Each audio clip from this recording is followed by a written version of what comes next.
Hi అండి. Party వాళ్ళు 3 వచ్చాయా? ఎందుకు మీకు ఆ పార్టీ కూడా ఎందుకు? మరి అందరికి ఇస్తున్నారు కదా, మనకు కూడా ఇస్తారు. పుచ్చుకుంటారా మీరు? పుచ్చుకుందామని. అయ్యి బాబాయ్ చంపేస్తారు మీ అబ్బాయి పుచ్చుకుంటాను. పర్వాలేదా? పర్వాలేదు.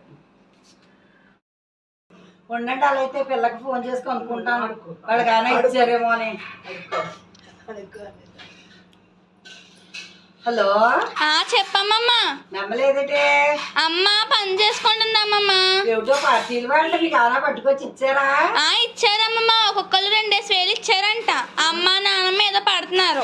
అవునా? అవునమ్మమ్మా. వాళ్ళకి ఇచ్చేటండి. సరే, మనం కూడా పుచ్చుకుందాం. పిన్ని గారు మీకు ఇచ్చారా?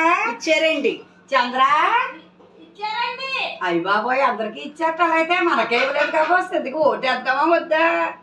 ఇచ్చేనే వేయడం లేదు. వద్దా? ఓటు మన హక్కు. ఎవరికి ఎటువంటి ప్రలోభాలకి ఎవరు లోను కావద్దు.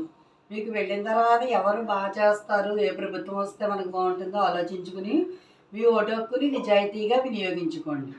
ధన్యవాదాలు.